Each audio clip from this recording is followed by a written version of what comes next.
Welcome to the Owen Stevens Show. It is not always that I am joined by a guest. I try my best to get guests on for 57-minute segments. It's a long show, but I've got a professional with me in the studio tonight. I am joined by Robert Nobrega. He is a radio host. Firebreathinrob is his name, and I'm so excited to have him on because it's not every day that I get to talk to former liberals who have seen the light, who have witnessed the craziness, who have had this perpetrated against them and have the presence of mind to see clearly and to it's a really hard thing to do, to take your previous mindset, the way you've grown up, the way in which you view the world, and disregard it, especially when you're an adult. It's not an easy thing to do because I'm set in my ways. Imagine how hard it would be for me to suddenly become a Joe Biden liberal. It would never happen, but it would be very difficult. I can't imagine how hard and really a weird thing it is to go through a transformation like that. Robert Nobrega, he's been doing radio for a long time.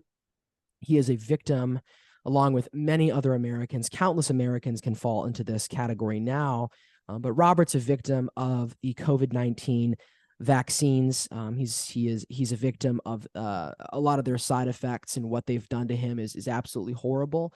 And we're going to go into all of that and more. But Rob, thank you for coming on. Welcome to the show. Oh, and Steve, it's an honor and a privilege to speak with you again. I'll tell you what, I've saw you many times on Shannon. I've listened to your program, and for a guy that's 23, you are way better than anybody.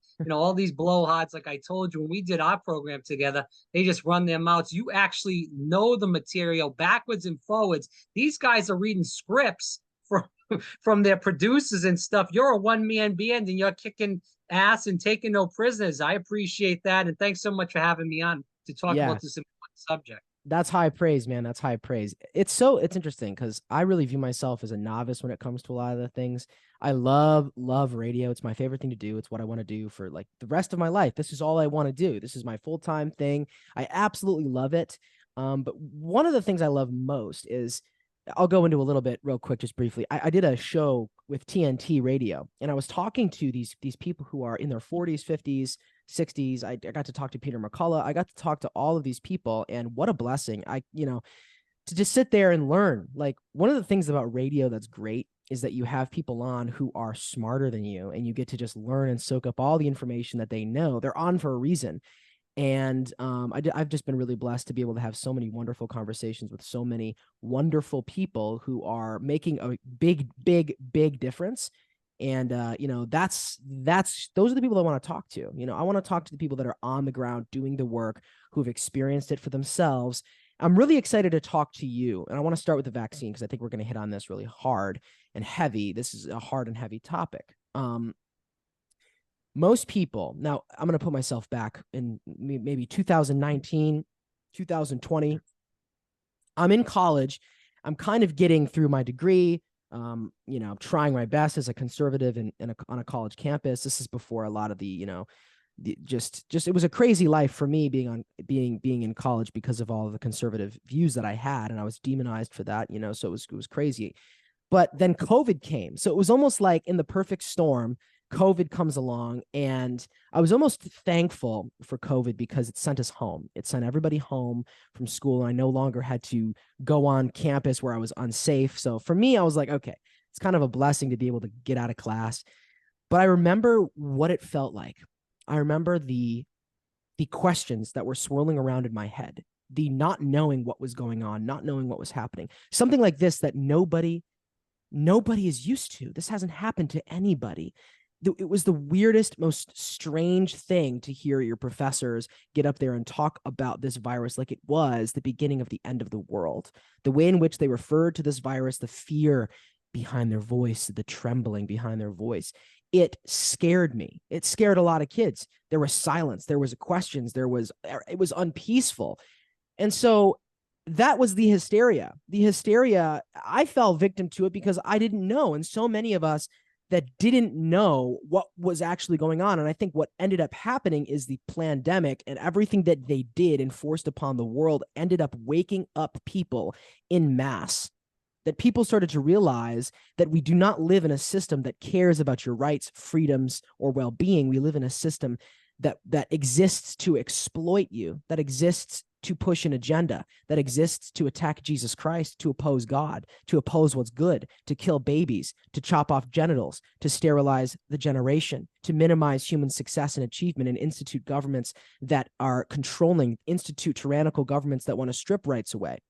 These are the things that that the blinders came off, and it seemed as if that we were opened up to this new world. Donald Trump in the election, that was a nail in the coffin, I thought, for a lot of people who did not trust the election system. And then to see what happened as a result. So many things, the BLM riots that made you sick to be an American. It made you sick to see what was happening. It made me sick. I looked at what was happening in my country and I said, this is not a country that I am proud of. This is not a country that I can be proud of. I'm not just proud to be an American because it's America. No, we're proud to live in a country that upholds the values in which our forefathers set for us. That's not something that we've done. And the virus and everything that happened with the vaccine, I want to talk about the hysteria in the beginning because I think it's a good starting point for why so many people fell to the propaganda, why so many people took it. And the thing is that a lot of people have this weird assumption that anti-vaxxers or people that did not take the vaccine are judging the people that took the vaccine, or vice versa. Maybe it is more true that the people that took the vaccine judge the people that didn't, but the people who didn't, we're not judging the people who did. We understand perfectly well why they did. Over 80% of the country did. The vast majority of Americans took at least one dose of the vaccine. It was because of how hard the propaganda was pushed. Millions, hundreds of millions of Americans. So it's shocking. It's to be counted in the people that didn't is a weird thing, but even weirder, you're counted among the people who took it and then completely flipped, and your world changed as soon as you took this vaccine. You were opened up to, and maybe that's the best thing that could have happened to you in hindsight. Maybe taking the vaccine ended up waking you up to this reality in which we live. And now I think actually you're going to be a healthier person. Once mentally, spiritually, once you are, I think this is going to happen for a lot of Americans who took the vaccine. So I want to start in the beginning and not go too ahead of myself, not get ahead of myself in anything, but start in the beginning. What was the feeling like for you when COVID first started and this was all being pushed? So, Owen, I just want to backtrack a little bit and just tell the audience a little bit of me growing up very fast and then move into what you wanted to speak about with the vaccine. I'm Italian. I was growing up in an Italian Catholic Union, very liberal household, as you stated. My sister passed away at 16 months old. She had a rare disease. I have another sister that has autism. To bring up the vaccines and that, I know we're not going to do that today, but that's something that, due to my injury, I think about daily now. So I've been putting a lot of pressure on myself from growing up as a young man in general, because my family has had a lot of heartaches and hardness in their life, to try to be the best person I can be. I went to Catholic school throughout my life, grammar school and high school, did extremely well, went to college in Boca Raton in South Florida, school called Lynn University. It's right near FAU. I did my undergrad there in political science. I know you're a history guy, so this makes sense to you. As going to a school in Florida, in a very liberal area, Palm Beach County, Florida, where your guy Donald Trump lives. But at that time, it was very liberal. It still is, although Ron DeSantis did win Palm Beach County in 2022. Yeah. I received my master's also from that college in educational leadership. My agenda was to be in politics, teaching history, as you said, was what you were looking into, or being some sort of administrator in athletics or in some kind of atmosphere in general. I've taught in many schools, and I was really brainwashed in college for the most part with that liberal psychosis, that liberal cult. I used to go around and speak with my advisor at Democratic clubs. I followed him like a puppy dog around. I played college soccer. I worked out 7 days a week throughout my college life. I had a six-pack at one time. Now it's kind of went away. I'm still in good shape, Owen, but this vaccine injury does put a little bit of cramps on working out in general and keeping that up. But I was a very healthy person. I worked at my gym in college too, getting that financial aid. So, no drugs, don't drink alcohol. Haven't took a sip of alcohol since 2013. Wow. Not any, just because of fitness. And I never really liked alcohol in general, mainly drank in college just to fit in. Again, 2020, going into what you wanted to ask about. I was a Bernie Sanders supporter, voted for him in 2016, huge fan, was a huge supporter in 2020, called in a lot of shows, Delaware, New York, Orlando, was on talking and fighting with people about Bernie Sanders and how he was great.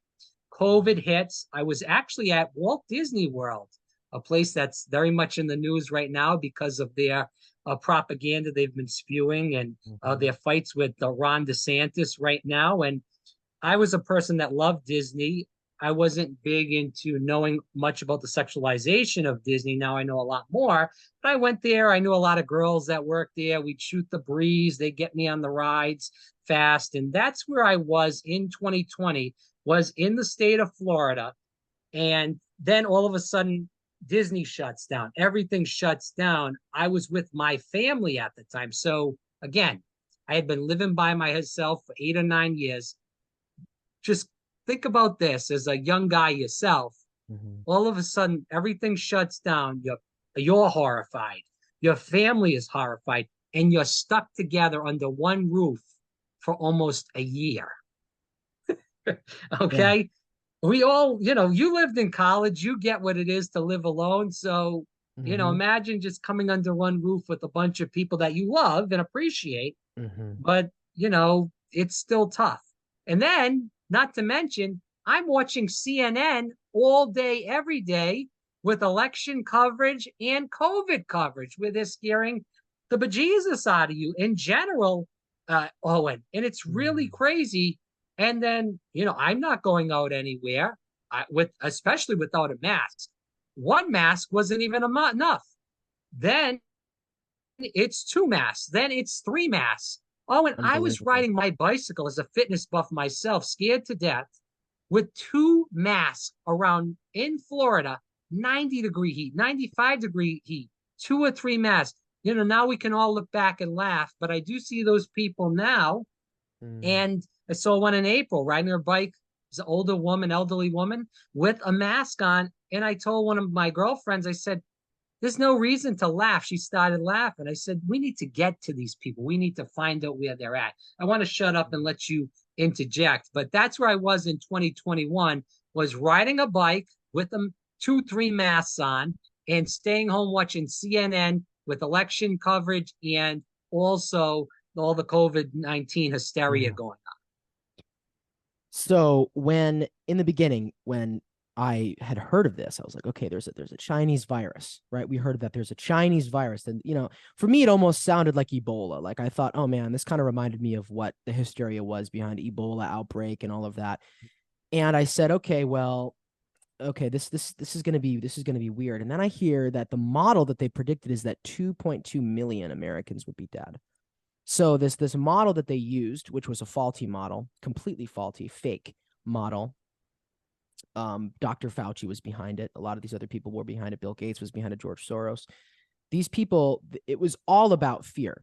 And so one of the things that I'll say with this is that there's a book by Matthias Desmet. Matthias Desmet's a really, really brilliant guy.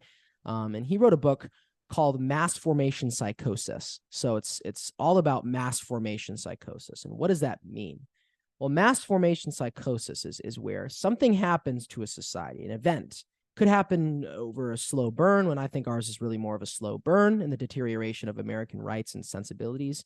Then it can happen with like one event, like a major catastrophic event. So I think that, COVID really was that major catastrophic event that ended up breaking American society. In a lot of ways, I really feel as if that's the case. Gay marriage is also up there. And what happens with this mass formation psychosis and how it's implemented is it's actually a tyranny's best friend. If you want to be a tyrannical overlord, then you want to do this. And I say to myself, okay, how do I put myself in the shoes of a tyrannical overlord? How do I put myself in Adolf Hitler's shoes or Joseph Stalin's shoes? those are not pleasant shoes to be in. But what are they going to do to control the entire nation? What are they going to do to kill as many people as they need to be killed? What are they going to do to gain absolute control, absolute sovereignty over people and institute fear? Well, fear is a huge part of that. There's 4 things that Matthias Desmond goes into when he talks about mass formation psychosis that contribute to this. And it's so interesting that the globalists followed this to a T. The number 1 is the lack of social bonding with social isolation. So being isolated socially. It's interesting that our phones are doing this to us, our computers are doing this to us, Netflix is doing this to us, TikTok, Tinder, all of these things that get us out of this world that we're supposed to live in, this, relating to other people physically. Instead, we're relating to them over the internet, and we're actually socially isolated. The lie behind Facebook and these platforms is that it's going to connect us more than it's ever connected us before, but it's actually divided us more than it's ever divided us before. So that's step 1. And that's exactly what they did. They said lockdowns, COVID lockdowns. And remember what they said in the beginning, 2 weeks to slow the spread. 2 weeks. That's all it was going to take. Just give us, listen, is if you give all you've got to give the government is 2 weeks, 14 days. That's it. Just give us 14 days and we'll make everything better. Give us your freedoms for 14 days and we'll make it all better. That's what the ploy was. And so as soon as we heard that, we were like, oh, okay, we know what this is. We've seen this before. We've seen this across the world. We've seen this in China. We've seen this in Russia. We've seen this in the Soviet Union. We've seen this in Cambodia with Pol Pot. We've seen this in Venezuela. We've seen it in Cuba. This is socialist. This is communist. That's what that language is. 2 weeks to slow the spread. 2 weeks to give your rights away. 2 weeks to stay inside and lock down. So they locked everybody down for 2 weeks, and it ended up being what? How many years until this was over? So the spread was never slowed in 2 weeks. The next thing that they do is it's all about a free-floating feeling of anxiety. So that free-floating feeling of anxiety after the social isolation, that tends to contribute to a free-floating feeling of frustration and anger. And we saw it in 2020.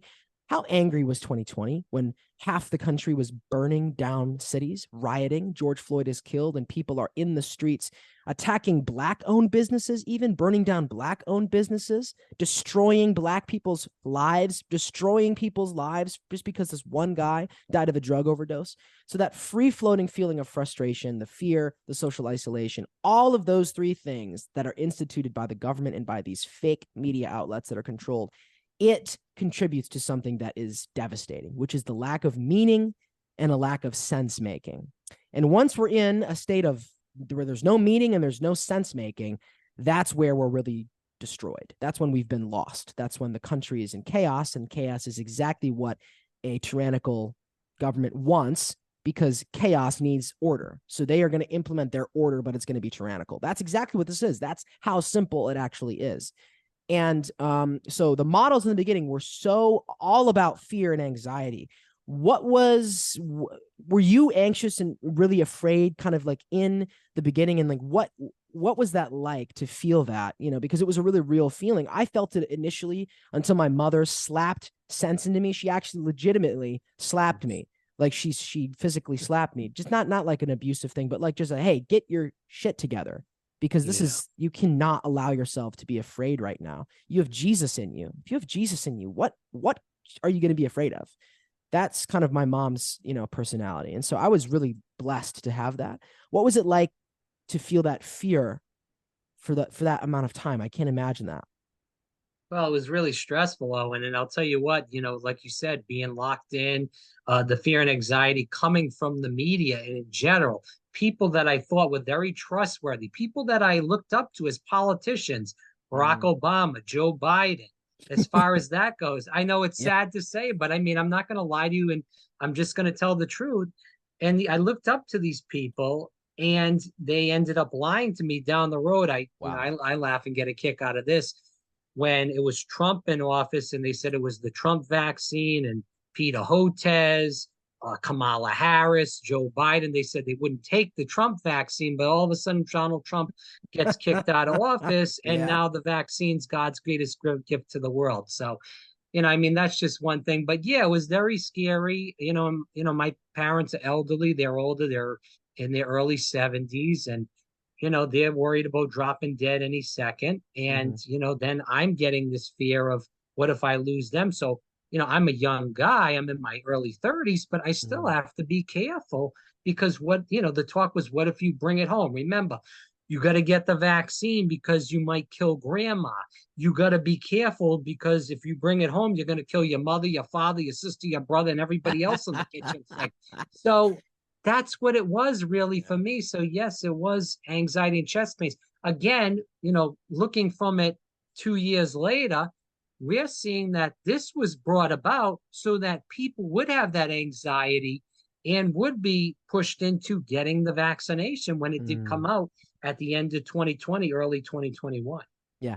Here's an interesting, you made a mention of something I really want to talk about, which is this Sure. idea of a social contract that we have to not get other people sick. That doesn't exist. Anybody that says that we have signed a social, this is what Neil deGrasse Tyson, this idiot black guy who thinks he knows all about space, but he's really an idiot. He talks about he says we have signed a social contract to Mm. not give people sickness and illness. No, we haven't. When did I sign anything like that? You can't find my signature on a social contract anywhere. I didn't sign off on that. And if we signed off on that social contract, then why on earth have we not been masking up for all of time and mandating flu vaccines, you stupid moron? We haven't done that a single time in history. We haven't done that ever. It's never, ever, ever been a social contract to not get other people sick.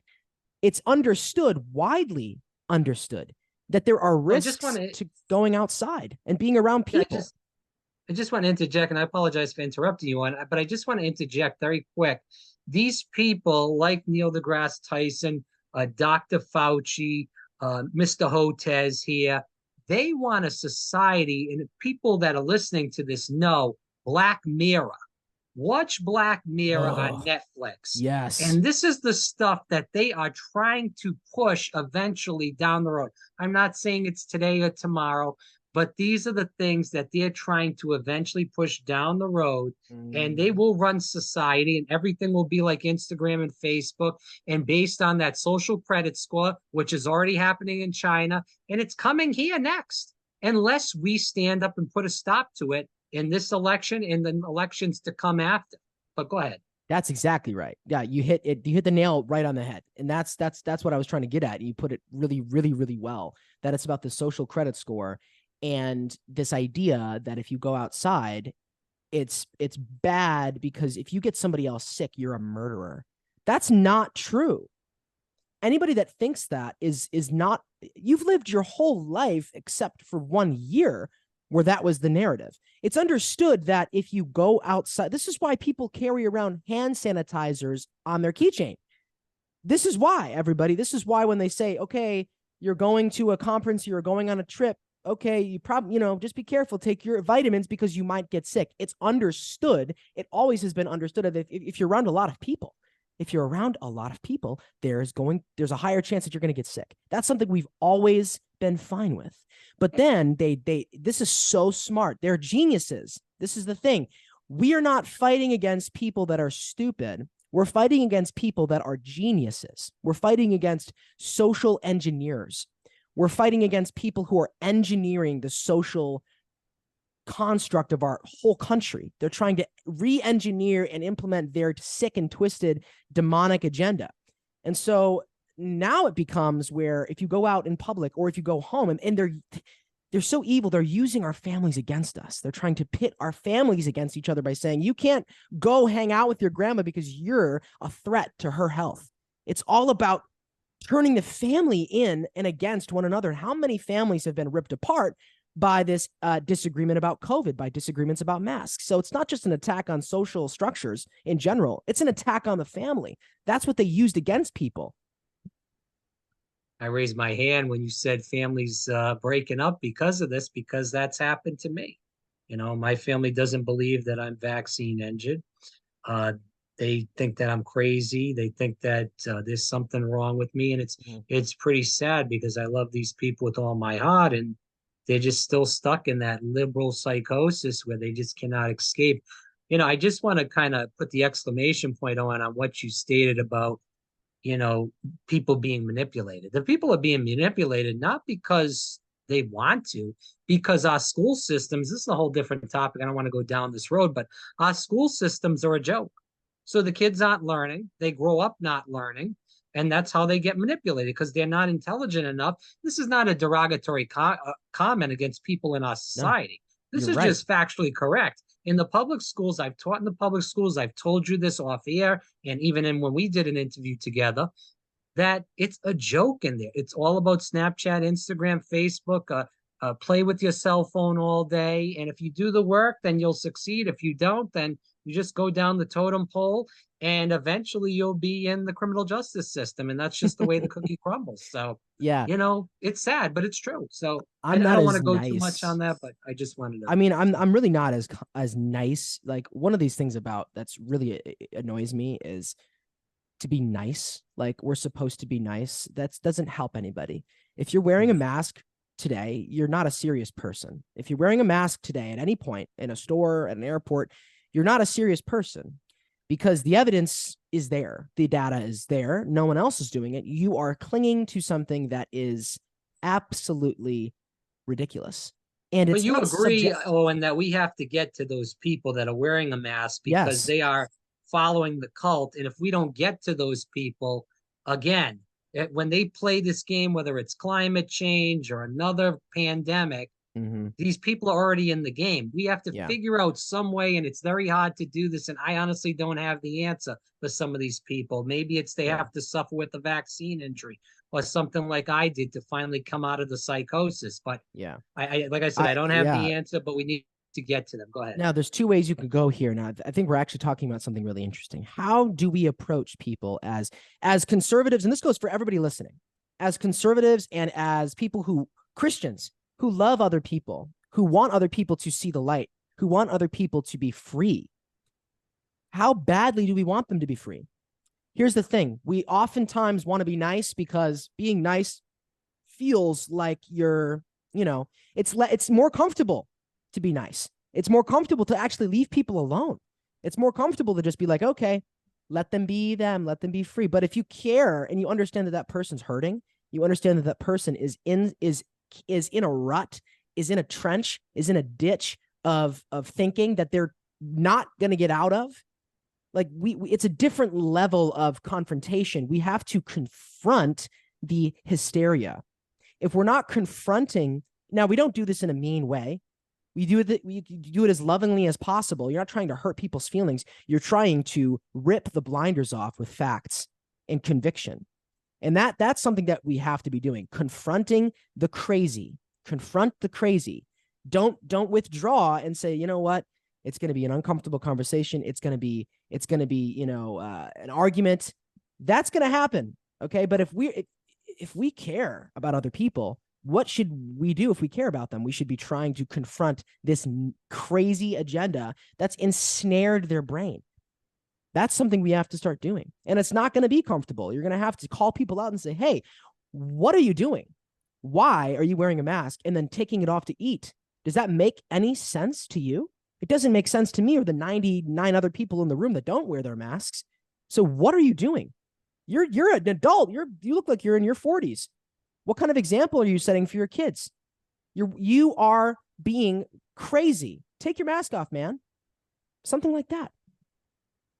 I think your show's doing the service and you interviewing me, and not just because I'm on the program, it was doing a service because we need to hear more stories about how people believed in the vaccine and then, they were liberals and then all of a sudden they got injured. And just to talk about what we've went throughout having the vaccine, the side effects we've went through, the Yeah. pain we've went through the medical system, the medical trauma in general. And just, I feel like if you explain that, listen, I'm in Rhode Island. This is liberal central. They Mm-hmm. have Democrat, as you have in New York, Democrats, Senate, Democrat House, Democrat governor. Same things in Rhode Island as far as the state legislator and the governor.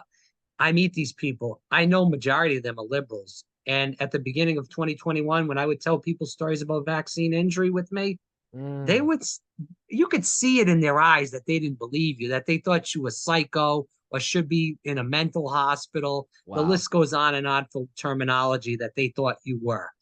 regardless of that, now I tell people about this. They are very receptive, way more than they were in 2021. These Yeah. people, again, are not all conservatives. They are liberals. They are slowly being reeled in to see the light. Yeah. And we will eventually win, but we have to make sure that people are coming out like I am and telling their stories about what they've went through. And that's really the only way. Yeah. Because, I agree with what you say and talk to the person, tell them why are they wearing the mask and stuff.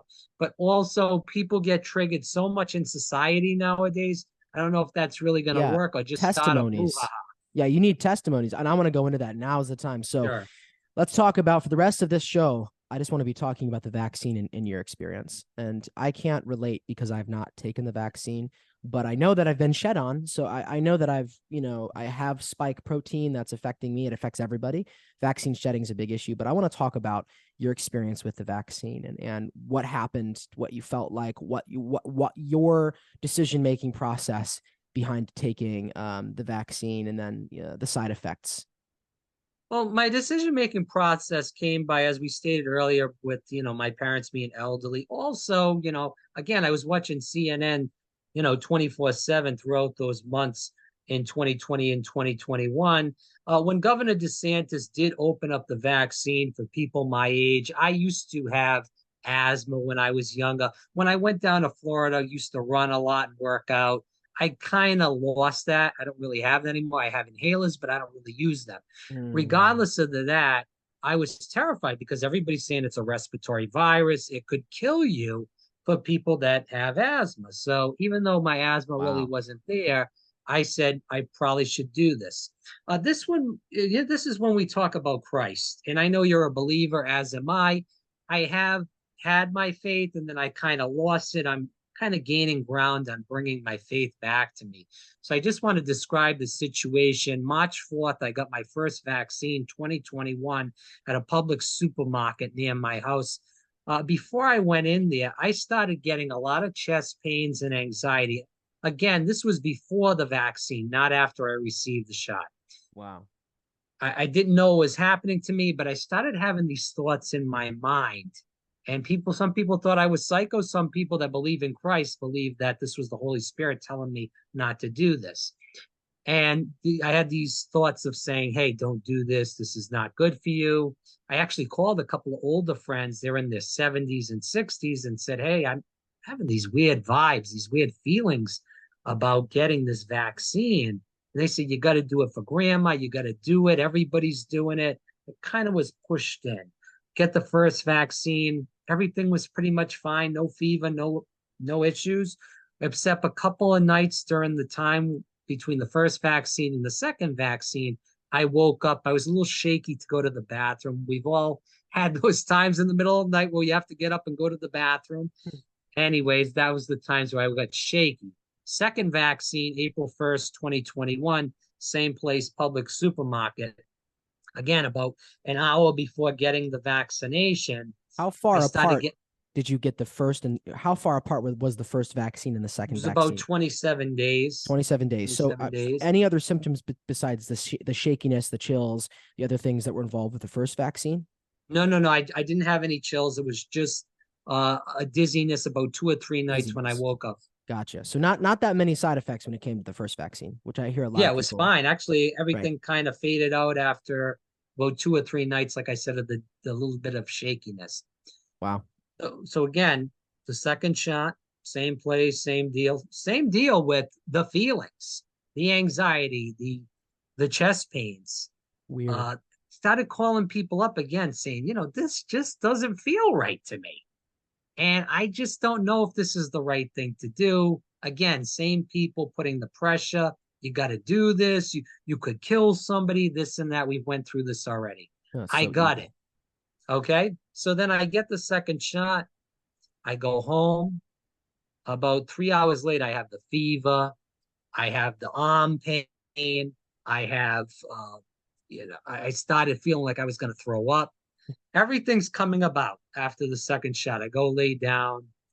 So this is where it gets tricky, Evan, because a lot of people had issues right after the vaccine. I Yeah. did for the second vaccine, as I stated, the first vaccine, nothing really except for 2 nights. Then everything fades out for me after that day of the fever. No issues. My arm hurt a little bit, but it was nothing bad.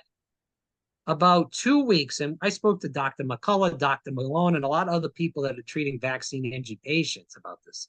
When it says 2 weeks of the second shot is when it fully kicks in. Okay. So then 2 weeks after that shot, I'm by myself. My parents went back to Rhode Island. Yeah. Can I'm we by just pause real myself. quick? Yeah, Because go ahead. the reason it's taking 2 weeks is because the spike protein is replicating in your body. And Okay. all of this stuff is replicating and multiplying and spreading to different parts of your body and through your bloodstream. And so Peter McCullough did the study that it affects. He did a study on a bunch of patients, and the study showed that 73% of the patients that died, autopsy died because of the COVID vaccine. 53% of those died because of a heart-related issue. 17% died because of hematological issues, which is blood issues. So it's the blood and the heart that are most affected by the vaccine, and then the respiratory system that's after that, and then other miscellaneous organs that are affected. And so it's really interesting. It takes a while for that spike protein to build up its efficacy, to build up its poison in your body to really, really harm you, because your body's really resilient. So your body's holding out for, 2 weeks. It's like, okay, what am I supposed to do? How do I do this? But it's got a new gene. It's got a new code. It's injecting that new mRNA code into your body, telling your body to do something it was never supposed to do. So after 2 weeks, this is now you start to feel something. So go into that. Yeah. So again, I wake up by myself in bed. I wake up, I feel real dizzy. Vertigo kicks in. Again, I still have the pain in my arm. I started feeling pain in my eyes. I thought it was in my nose, but it was really in my eyes. I went to the urgent care. They said, this is where it starts to get like a comedy show. I go to the urgent care, and the woman says, you have a wax buildup in your ear, and maybe this is happening. So again, no one knew anything about COVID. I said, this happened like 2 weeks after the vaccine. I said, do you think anything? No, no, safe and effective. Everybody would repeat and regurgitate the same line of it, safe and effective. Because they're getting paid. Right. So I go in there. This woman puts the tube in my ear, and she's trying to take out the wax, and she hits, okay, something in my ear on the side, and she scratches it, so there's blood in my ear now. Okay. So not to mention, I have all the issues with the vaccine. Now I have blood in my ear. Okay. Now is that going to Doctor's heal horrible. right? Okay. So then, throughout April 21 to August 21, okay, I went to the Orlando Health Hospital 5 times through those few months. Oh my Five gosh. times. They did EKGs, they did echocardiograms, they did chest x-rays, they did blood work. Nothing. They could not find anything. Meanwhile, between us, my vitamin D level was at 22. Okay. What's it supposed to Really be? low.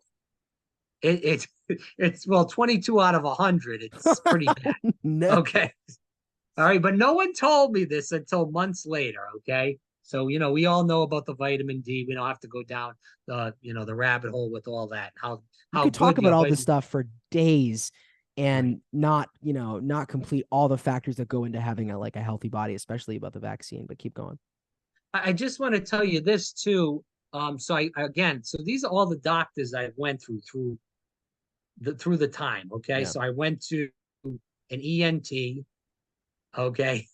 And I just want to I want to read the list because I actually kept track of how many times I've been to since April 2021 medical doctors. Ugh. So the hospital was 5 times, urgent care was 4 times, ENTs 4 times, neurologists 9 times, a psychiatrist 8 times, twice to a heart doctor, 9 times to my general practitioner. No one had any answers.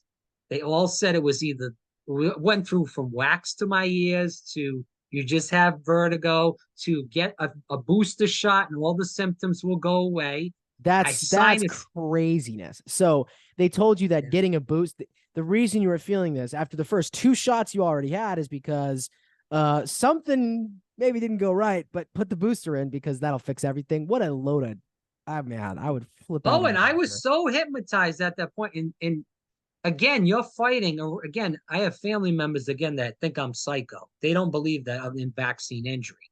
So I'm fighting all these issues on my own and through researching. And again, when you're by yourself and you believed in all this liberal stuff, and these people are Yeah. saying, get the booster, get the bivalent variant one, and all this stuff. And then all these other people are saying something totally different, that the stuff is poison and all these other things. It's You're in a crazy. place Yeah. where, who do you believe? Do you believe what you believed your whole life? Or do you believe these people that you were told that was psychotic, that are anti-vaxxers, that are trying to murder grandma and grandpa? It's like a mind chess game. It's It really is, crazy. truly. It's unbelievable. So going to all these doctors, nothing was solved. I had doctors that laughed at me. I went to Brown University. They had a long haul clinic. I thought this was the answer to my problems. I have a friend in New York City that works in on Wall Street in finance. I called him up. I said, this could be the answer to getting this solved. He said, don't bring up vaccine injury. You do not tell them that you're injured. They will throw you right out. I said, I refuse to lie and say that I have long COVID. I said, I will not do it. I'm going to bring up vaccine injury. I went in there. The woman thought I was psychotic. She told me, literally, she said, I said, how can I cure the dizziness? And I can't lift up 5 pounds on the left side, which is the side I got the vaccine. For a man that worked out his whole life, for a man that played athletics his whole life, that used to bench 215, I can't lift 5 pounds on the left side, which is the side I have the vaccine. You don't have to be a rocket scientist, Owen, to know that it's the vaccine. It's so obvious. Yeah, I know. And this woman at Brown University, infectious disease doctor, told me, you just need talk therapy. Okay. Again, I told you I met with a psychiatrist that is in her late 20s, early 30s. She heard my story. She kind of looked at me and stuff. She said, Rob, there's nothing wrong with you. You're not depressed. We all have anxiety in our life, but you're not depressed. She said, you're having a medical issue, and I'm not giving you depression medication for this. They were trying so hard. And this is why I really love RFK Jr., because he's talking about the depression medication, how they push it on kids and people in general. They were trying so hard. Oh, and I never took any pills in my life unless I had like a cold or something to push these anxiety pills and depression medication on me. And it really is despicable. I have medical trauma where I do not trust any of these medical doctors. And basically, the No only way. person I trust is a nutritionist that never got the vaccine, that actually really looks into things and helps me make decisions. And besides that, speaking to Dr. McCullough and Dr. Malone and other doctors like them that are helping vaccine injured, those are the only people I trust anymore. I Yeah. don't trust anyone. It's sad. And Yeah. it's really Let me hurting tell you a people. story about when I went into an urgent care. This was in the heart of in the middle of the pandemic. I had an issue, and I went into the urgent care just because I was feeling like I needed, just some help with something. And so I needed them to check out. I had like a sore, I think I had like a sore joint or something. Sure. And I thought maybe it was a sprain. So I went in, and the guy comes in and decked out. He looked like he was about to embark on a Mars mission. He was in full, like, it looked like he was wearing an astronaut suit. Okay. He was in full, like, hazmat gear. He had his face shield with 2 masks, gloves over his thing. And it was just like, man, this guy is living the Walking Dead conspiracy like this. And we're called the conspiracy theorists. I'm called a Yeah. conspiracy theorist, you stupid idiot. You wearing a face mask. Oh man, it makes me so mad that they are calling us conspiracy theorists. Look at yourself, you freaking dweeb. And so I'm sitting there and I'm like rolling my eyes because I don't have a lot of patience for idiots, especially when they're like 50, 60 and they should know better. I don't have any patience. I can't handle it, especially when they're a doctor, because you have a responsibility here, bud, to uphold common sense reality. People are trusting you with their health, their body, their well-being, their mental health, their state of mind, their peace. They're trusting you with that, and you're abusing it for money. It's the most despicable thing that I could ever think of. So this guy So, comes in here and he's just talking. He's like, okay, first and foremost, did you get the COVID vaccine? That's the first thing he asked me. Did you get the COVID vaccine? And I just said one thing. I said, HIPAA. I said, HIPAA, because my mom trained me. I talk about my mom all the time. My mom trained me, man. I went in like a training ground to on how to deal with this. I just said HIPAA. HIPAA is what is our medical freedom legislation that allows us to. We don't have to tell anybody anything about our medical information, even if a doctor asks you. So the doctor can ask you, but you can just say HIPAA, and they have to shut up. The doctor said, "What? You can't say that." I said, "HIPAA. Yeah, I don't have to tell you." He goes, "No, you have to tell me." I said, "I don't actually have to tell you anything." So now I'm getting in a fight with this guy. And the guy's like, "You need to get the COVID vaccine." I'm like, "No, I don't." And I was like being snarky about it. Listen, I'm going to be annoying. Like if you're going to do that to me, then I'm going to try to make you mad. Like I'm going to try to be as obnoxious as I can. Cause I can't, for me, it's like, I'm supposed to be Christ-like, but I have a difficult time. And I was just yelling at this guy. I'm like, "I'm here for a sprained ankle, bud. I'm here for us. Are you going to look at my ankle, or am I going to have to go and limp out of here and go to another place? Am I going to have to leave? Because I'm not taking your dang vaccine. And also, you're wrong about everything that you believe in." That's what I said, literally to him. I said, "You're incorrect. You're misinformed. Vaccines are killing people, and you're participating in it for money." I told him to his face. He didn't have anything to say. Checks on my ankle. He did a good job after that, actually. I got to be honest. He did a good job with my ankle I shut him down. He didn't say a word to me the rest of the time. He left. I left. Done. We can talk to doctors like that. Don't think that you have to treat a doctor like he's a judge, like he's some kind of infallible saint. They're not. They're not at all. And especially during the COVID thing, we should have been talking to them like they're a car mechanic. If a car mechanic comes in and tells you to put bricks and cinder blocks on your tires, you're going to say, what are you talking about? But that's stupid. That's stupid. The same is true of doctors. I do want to get into what happened after that. I actually, listening to Joe Rogan, I one of the guys that I used to be fond of rather. I still am. I listen to his show daily. Yeah. His name is Jimmy Dore. He's a liberal talk show host, but he has people on the right and the left that agree with him. And he's had RFK Jr. on, Dr. Malone, Dr. McCullough. All these people have been on his program, and he really tells the truth about COVID, which is why a lot of liberals hate him. And they actually Rob Schneider was on the other day, who is a big RFK Jr. fan.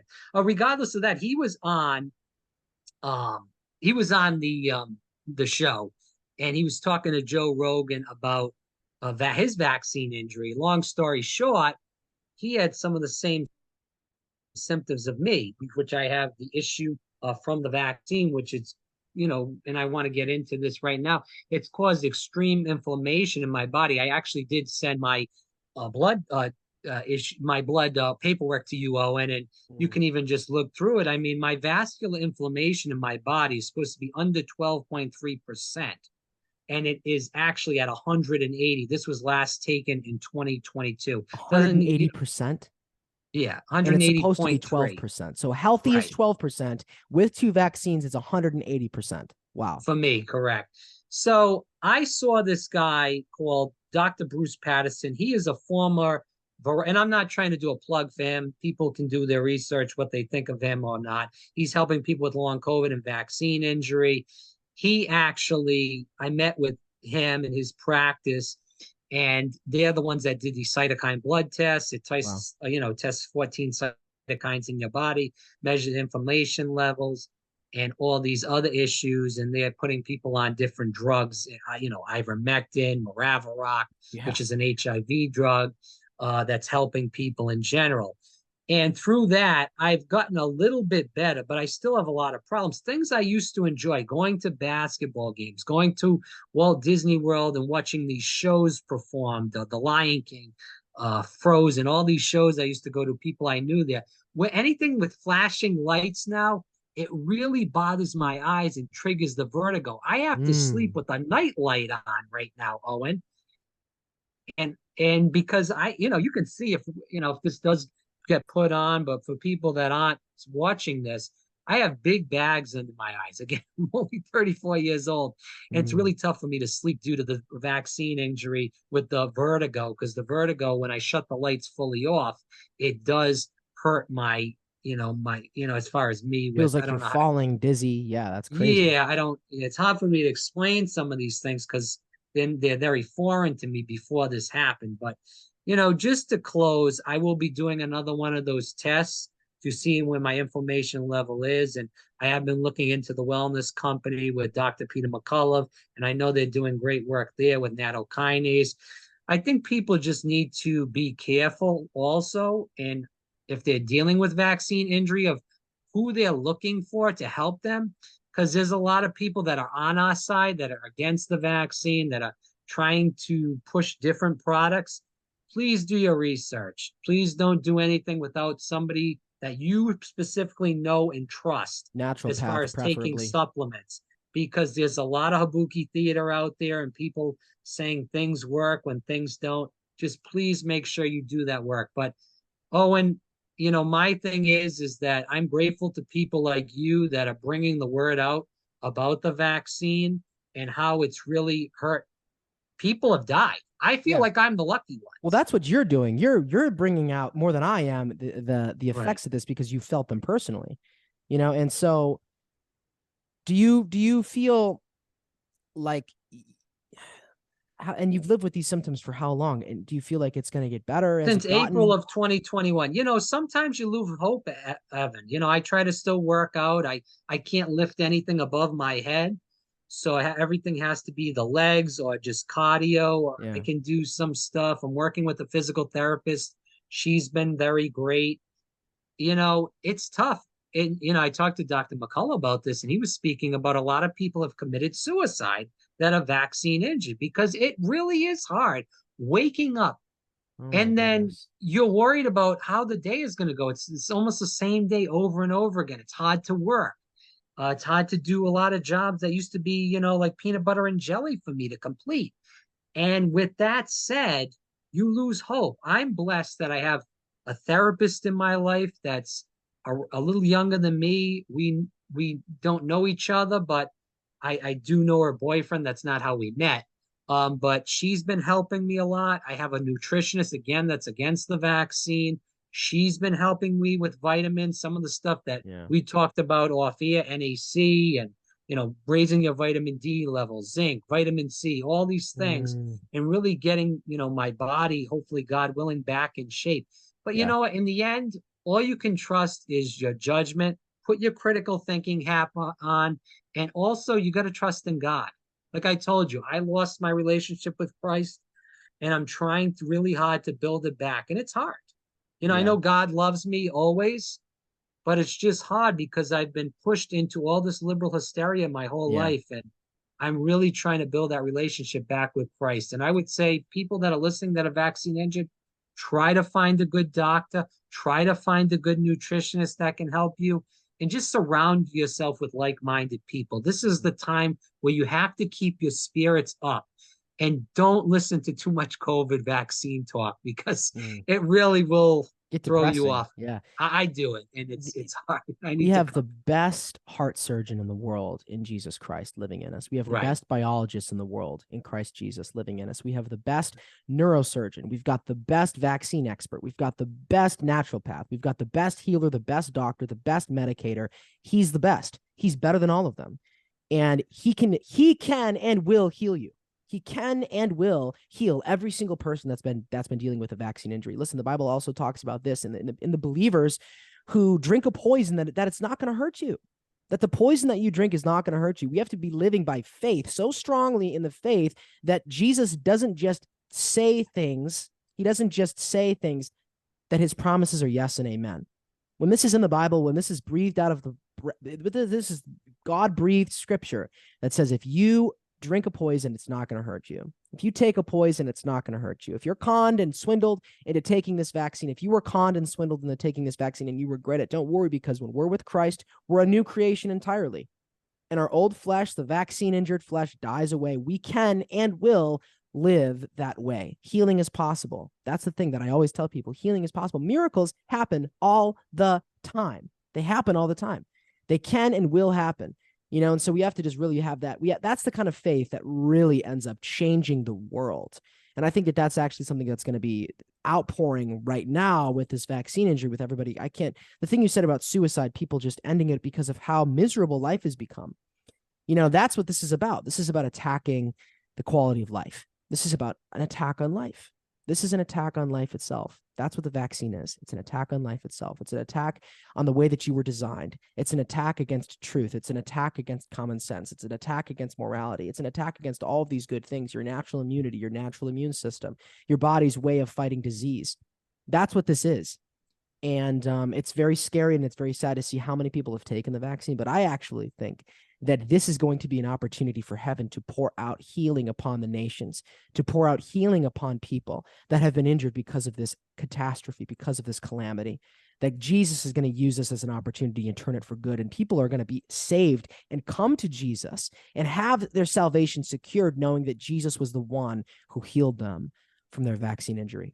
Rob, thank you for coming on today. I absolutely loved talking with you. I'm going to have you on more. I'm going to invite you on more to talk about more of this, because I honestly think that we haven't gotten into everything that I want to get into. I want to get into the nitty and gritty of the vaccine injuries. I want to get into the nitty and gritty of what's actually inside of them.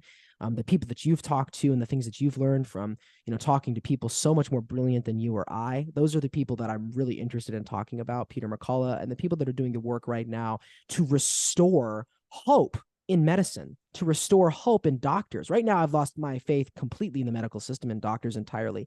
And I wish to have that hope restored by actual medicine. And it's interesting that the actual medicine that's going to be practiced now is all about remediating the effects of the vaccine. And that's going to be the true breakthrough in medicine. That's going to be the true breakthrough. So, Rob, thanks for coming on. All right. God bless you, Owen, and thanks so much again. Absolutely. God bless. Bye-bye. Thanks for tuning in, everybody. God bless, and stay American, guys. Stay American. That's the most important thing. Do not let this communist takeover get to you. The truth will set you free. Truth is a person. His name is Jesus, guys. God bless you. Thank you for tuning in again. I cannot thank you enough. I'm going to be back next week with more amazing content, everybody. God bless.